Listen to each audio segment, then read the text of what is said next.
Hello, church. Good morning, good afternoon, whatever time it is for you. It's Josh Turner out here in Washington. I got the big guy with me. If you want to say hello.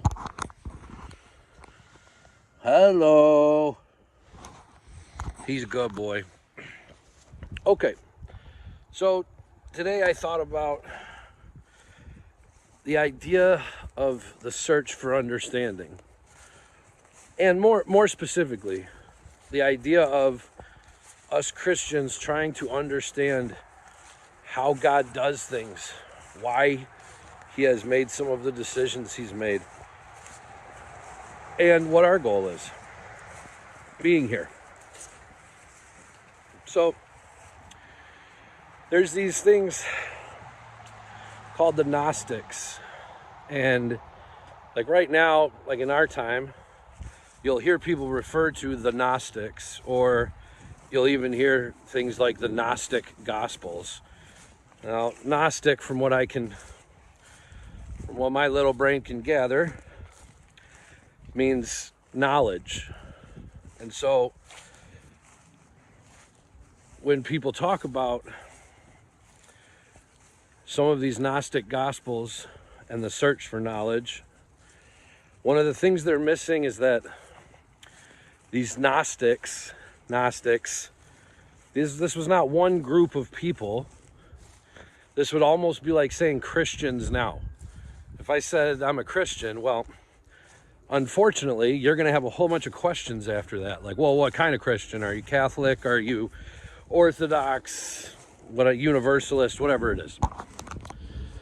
So, with the search for knowledge, one of the things in these Gnostic Gospels is that it's hidden. The knowledge is always hidden.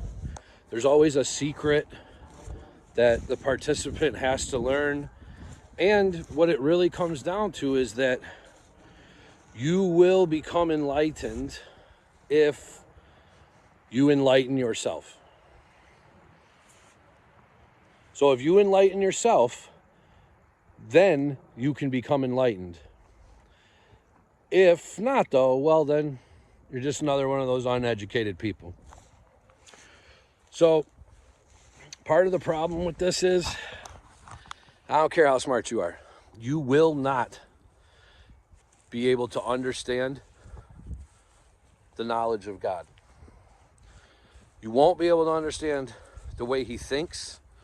You won't be able to understand his ways. And one of the reasons I know that is because we're told that in our book.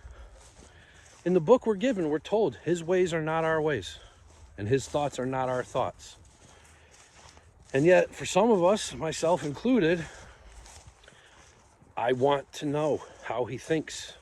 I want this to make some sense to me, why we have to make certain decisions. But in turn, are you coming with me? Come on. In turn, what happens is we become more confused and we feel worthless because we're confused. And if we were smart, we wouldn't be confused. Stop walking in front of me. And so when I don't get it and I'm not ascending to the right platform, or my life is not manifesting the way it should, well, we blame that on ourselves. Because if you were more enlightened, or if you had more gnosis, maybe you'd be better. This is similar to if the dogs in my daycare all decided they would get together and come up with reasons why I don't allow balls in daycare. No balls, no toys. Now, balls and toys are fine for dogs, but they're not always great in groups of dogs. So one of the decisions I've made is we won't have balls or toys in daycare. Now, if for the dog, if they spent their entire time while they were at daycare, come on, big doggy.